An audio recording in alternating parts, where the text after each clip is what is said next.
क्या हुआ जब जटाधारी ब्राह्मण पार्वती के समक्ष शिव की निंदा करने लगे? जानते हैं इस अध्याय में। श्री शिव महापुराण के अंतर्गत द्वितीय रुद्र संहिता में तृतीय पार्वती खंड। आप सभी से अनुरोध है कि यदि आप इन वीडियोस को लाइक, शेयर या सब्सक्राइब नहीं भी कर सकते तो इन्हें पूरा अवश्य सुने। पार्वती बोली, हे द्विजेंद्र, हे जटिल, मेरा समस्त वृतांत सुने। इस समय मेरी सखी ने जो कुछ भी कहा है वह सब सत्य है, कुछ भी झूठ नहीं है। मैंने मन, वचन एवं कर्म से शंकर जी का ही प्रतिभाव से वर्ण किया है। यह बात मैं सत्य कहती हूं, असत्य नहीं। मैं जानती हूं कि दुर्लभ वस्तु मुझे कैसे प्राप्त हो सकती है, फिर भी मन की उत्सुकतावश मैं इस समय तप कर रही हूं। ब्रह्मा जी बोले। इस प्रकार उस ब्रह्मचारी से कहकर गिरिजा चुप हो गई। तब वे ब्राह्मण पार्वती की बात सुनकर कहने लगे, अभी तक मुझे यह बड़ी इच्छा थी कि यह देवी किस वस्तु को प्राप्त करने के लिए अत्यंत कठिन तप कर रही है। हे देवी, तुम्हारे मुख कमल से सारी बातें सुनकर और उसे जानकर अब मैं यहां से जाना चाहता हूं। अब तुम जैसा चाहती हो वैसा ही करो। यदि तुम मुझसे इन बातों को न कहती तो मित्रता व्यर्थ हो जाती। कार्य तो होनहार के अनुसार होता है, इसलिए सुखपूर्वक उसे कहना चाहिए। ब्रह्मा जी बोले, हे नारद, इस प्रकार कहकर जो ही उस ब्राह्मण ने जाने की इच्छा की, तभी पार्वती देवी प्रणाम करके उन दूत से कहने लगी। पार्वती बोली, हे विप्रेंद्र, आप क्यों जा रहे हैं? ठहरिए और मेरे हित की बात कहिए। उनके ऐसा कहने पर वे दंडधारी रुककर कहने लगे। ब्राह्मण बोले, हे देवी, यदि तुम सुनने की इच्छा करती हो और भक्तिपूर्वक मुझे रोकती हो तो मैं तुमसे वह सब तत्व कहता हूं जिससे उनके विषय में तुम्हें भलीभांति जानकारी हो जाए। मैं गुरु प्रसाद से महादेव को अच्छी तरह से जानता हूं। जो बात सत्य है उसको कह रहा हूं, तुम सावधान होकर सुनो। महादेव बैल की सवारी करते हैं, भस्म लपेटे रहते हैं, जटा धारण किए रहते हैं, व्याघ्र चर्म धारण करते हैं और हाथी का चमड़ा ओढ़ते हैं। वे कपाल धारण करते हैं तथा संपूर्ण शरीर में सांप लपेटे रहते हैं।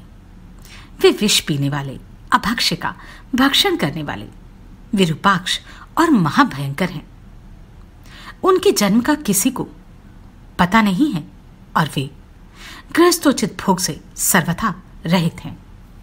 वे दिगंबर 10 भुजा वाले तथा भूत प्रेतों के साथ निवास करते हैं। हे देवी, तुम किस कारण से उन्हें अपना पति बनाना चाहती हो? तुम्हारा ज्ञान कहाँ खो गया है? इसे विचार कर मुझे इस समय कहो।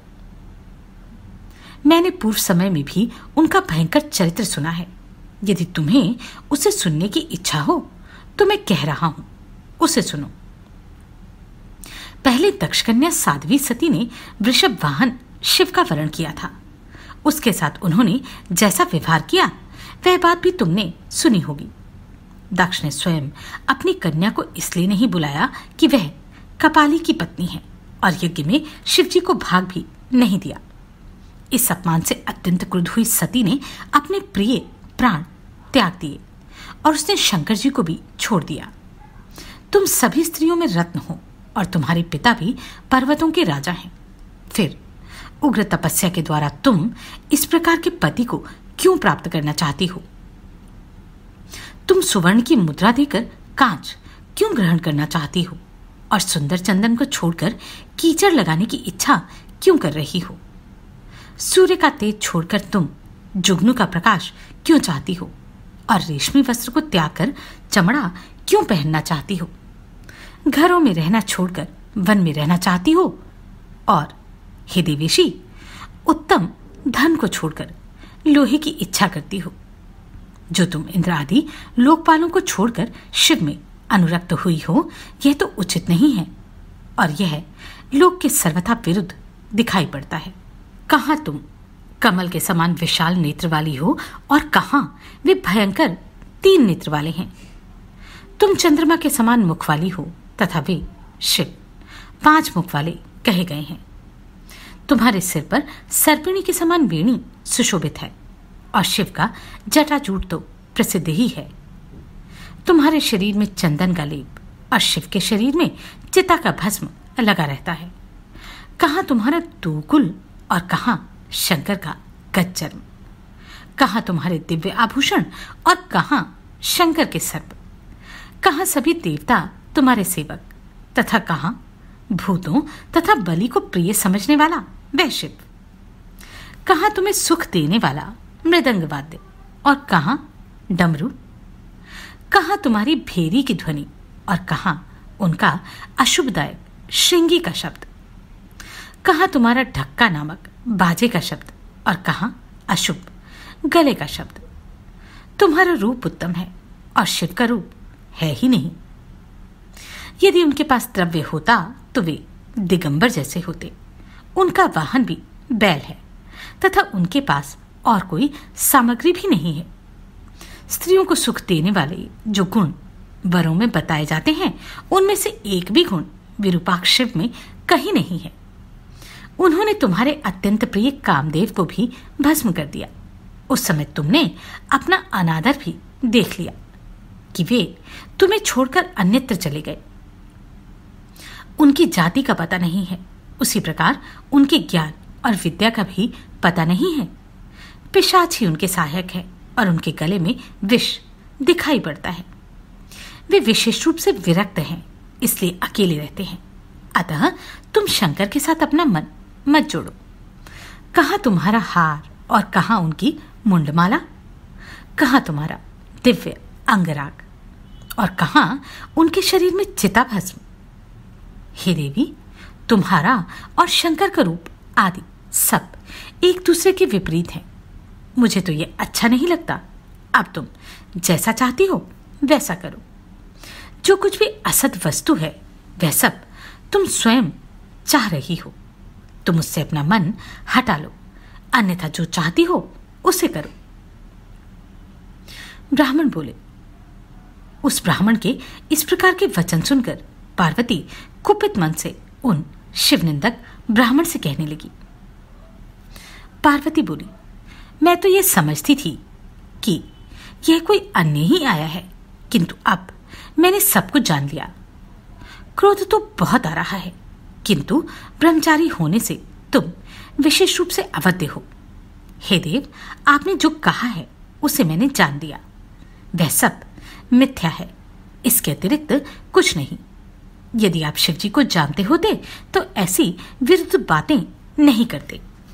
महेश्वर जो इस प्रकार का वेश धारण करते हुए देखे जाते हैं, उसका यही कारण है कि वे लीला करके अपने वेश को छद्म में छुपाए रहते हैं। आप ब्रह्मचारी का रूप धारण कर मुझे छलना चाहते हैं, इसलिए कुतर्क से भरी हुई ऐसी बातें मुझसे कह रहे हैं। शंकर के स्वरूप को मैं विशेष रूप से जानती हूँ, इसलिए विचार कर यथार्थ रूप से शिव तत्व कहती हूँ।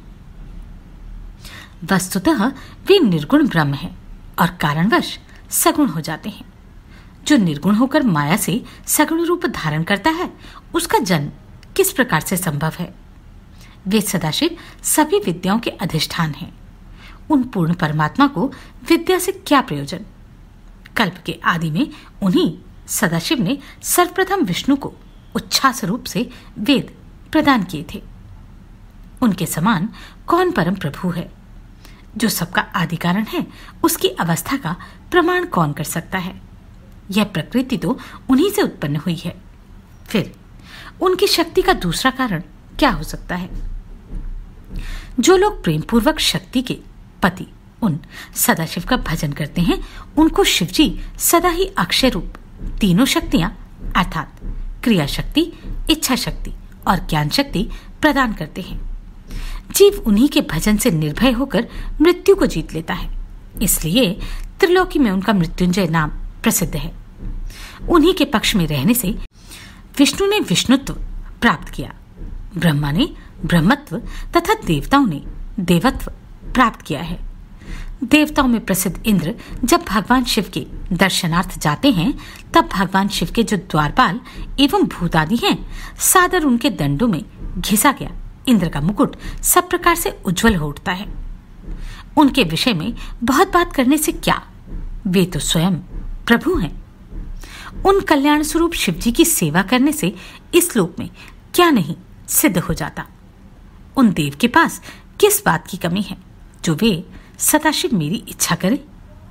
जो 7 जन्मों का दरिद्र हो, वह भी यदि शंकर की सेवा करे तो उनकी इस सेवा से उसे लोक में स्थिर रहने वाली लक्ष्मी की प्राप्ति होती है, जिन्हें संतुष्ट करने के लिए 8 सिद्धियां सदा नीचे की ओर मुंह किए जिनके आगे सदा नृत्य करती हैं, उनसे हित होना कहां से दुर्लभ है। यद्यपि समस्त मंगल उन शिवजी की सेवा नहीं करते, अर्थात वे मंगल वेश धारण नहीं करते, तो भी उनके स्मरण मात्र से ही पुरुष का मंगल होता है। जिनकी पूजा के प्रभाव से निरंतर समस्त कामनाएं पूर्ण हो जाती हैं, उन निर्विकार शंकर में विकार कहां से होता है। जिसके मुख से शिव यह मंगल नाम निरंतर निकलता है, उस पुरुष के दर्शन मात्र से ही दूसरे प्राणी सदा पवित्र हो जाते हैं। हे ब्रह्मचारिण, जैसा आपने कहा है कि चिता की भस्म अपवित्र होती है, तो देवगण उनके अंग में शोभित भस्म सिर पर नित्य क्यों धारण करते हैं। जो देव जगत का कर्ता, भर्ता तथा हर्ता है, गुणों से संयुक्त है, निर्गुण तथा शिव है, उसे कोई किस प्रकार जान सकता है। ब्रह्मस्वरूप परमात्मा शिव जी का रूप सदा निर्गुण है, अतः आपके सदृश शिवद्रोही उन्हें किस प्रकार जान सकते हैं। जो दुराचारी, महापापी, वेद एवं देवता से विमुख है, वे निर्गुण रूप वाले शिव के तत्व को नहीं जान सकते। जो पुरुष तत्व को ना जानकर शिव की निंदा करता है, उसका जन्म पर्यंत संचित किया गया पुण्य भस्म हो जाता है। आपने इस समय जो महातेजस्वी शिव की निंदा की है और मैंने जो आपकी पूजा की है, इसका पाप मुझे भी लग गया है। शिव जी की निंदा करने वाले को देखकर वस्त्रों सहित स्नान करना चाहिए और शिवद्रोही को देखते ही प्रायश्चित भी करना चाहिए। अरे दुष्ट, तुमने जो कहा कि मैं शिव को जानता हूं, तुम्हें तो निश्चित रूप से सनातन शिव जी का कुछ ज्ञान नहीं है। विरुद्ध चाहे किसी भी रूप वाले हों, रूपवान हो अथवा अरूपी हों, वे सज्जनों के प्रिय निर्विकार प्रभु मेरे तो सर्वस्व हैं और मुझे अत्यंत प्रिय हैं। उन महात्मा सदाशिव की ब्रह्मा विष्णु भी किसी प्रकार समता नहीं कर सकते। फिर जो सर्वदा काल के अधीन अन्य देवता आदि हैं, वे किस प्रकार उनकी समता कर सकते हैं। इस प्रकार अपनी सत्य बुद्धि से विचार कर मैं उन शिव की प्राप्ति हेतु वन में आकर घोर तपस्या कर रही हूं। वे ही परमेश्वर सर्वेश एवं भक्त वत्सल हैं। दीनों पर अनुग्रह करने वाले उन्हीं को प्राप्त करने की मेरी इच्छा है। ब्रह्मा जी बोले, हे मुने, इस प्रकार वे गिरिराज कुमारी मौन हो गई और निर्विकार चित्त से पुनः शिव जी का ध्यान करने लगी। तदनंतर वे ब्राह्मण पार्वती के इस प्रकार के वचन को सुनकर पुनः ज्यों ही कुछ कहने को उद्यत हुए, उसी समय शिवजी में मन लगाए हुए शिवजी की निंदा से परांगमुख रहने वाली पार्वती अपनी विजया नाम की सखी से शीघ्रता पूर्वक कहने लगी। पार्वती बोली, हे सखी, बोलने की इच्छा वाले यह द्विजाधम पुनः शिव की निंदा करेंगे, अतः इसे प्रयत्न पूर्वक रोको, क्योंकि केवल शिव की निंदा करने वालों को ही पाप नहीं लगता, अपितु जो उनकी निंदा को सुनता है वह भी पाप का भागी होता है। शिव भक्तों को चाहिए कि वह शिव निंदक को त्याग दें और उस स्थान से अन्यत्र चले जाना चाहिए। यह दुष्ट पुनः शिव जी की निंदा करेगा। ब्राह्मण होने के कारण यह अवध्य है, अतः इसका त्याग कर अन्यत्र चला जाना चाहिए, जहां जाने पर यह पुनः दिखाई न पड़े। अब इस स्थान को छोड़कर हम लोग अविलंब दूसरे स्थान पर चलेंगे, जिससे इस मूर्ख ब्राह्मण से पुनः संभाषण न करना पड़े। ब्रह्मा जी बोले, हे मुने, इतना कहने के अनंतर ज्यों ही पार्वती ने अन्यत्र जाने के लिए अपना पैर उठाया, इतने में ब्रह्मचारी स्वरूप साक्षात शिवजी ने पार्वती को पकड़ लिया। उन शिव ने उस समय जैसा पार्वती ध्यान कर रही थी उसी प्रकार का अत्यंत सुंदर रूप धारण कर उन्हें दर्शन दिया और पुनः नीचे की ओर मुख की हुई पार्वती से वे शिव कहने लगे, हे देवी, तुम मुझे छोड़कर कहां जा रही हो? मैं तुम्हें नहीं छोड़ूंगा। मैं तुम पर प्रसन्न हूं। मेरे द्वारा तुम्हारे लिए कुछ भी अदेय नहीं है। आज से मैं तुम्हारे तपों से तुम्हारा खरीदा हुआ दास हो गया। तुमने अपने सौंदर्य से मुझे मोल ले लिया। तुम्हारे बिना एक क्षण भी युग के समान है। हे गिरिजे, तुम लज्जा का त्याग करो। तुम तो मेरी सनातन पत्नी हो। हे महेश्वरी, इसे तुम अपनी सद्बुद्धि से स्वयं विचार करो। हे दृढ़ मन वाली, मैंने तुम्हारी अनेक प्रकार से परीक्षा की। तुम लोक लीला का अनुसरण करने वाले इस अपराध को क्षमा करो। मैंने तुम्हारी जैसी पतिव्रता सती त्रिलोक में कहीं नहीं देखी। हे शिवे, मैं सर्वथा तुम्हारे अधीन हूं। तुम अपनी कामना पूर्ण करो। हे प्रिय, तुम मेरे पास आओ। तुम मेरी पत्नी हो तथा मैं तुम्हारा वर हूं। अब मैं तुम्हें अपने साथ लेकर पर्वतों में उत्तम अपने घर कैलाश को चलूंगा। ब्रह्मा जी बोले, देवदेव शंकर जी के इस प्रकार कहने पर पार्वती को बड़ा आनंद प्राप्त हुआ और उन्हें पूर्व समय में तपस्या के कारण जो दुख हुआ था वह तत्क्षण ही दूर हो गया। हे मुनि सत्तम, पार्वती का सारा श्रम दूर हो गया, क्योंकि फल के प्राप्त हो जाने पर प्राणी का पूर्व में किया हुआ सारा श्रम नष्ट हो जाता है। आप सभी को कोटि कोटि साधुवाद। आपने इन वीडियोस को इतना प्रेम दिया। नमस्कार, मैं आभा शर्मा जावास। यदि आपको मेरा ये प्रयत्न सराहनीय लगा हो तो मुझे सब्सक्राइब करके प्रोत्साहित करें।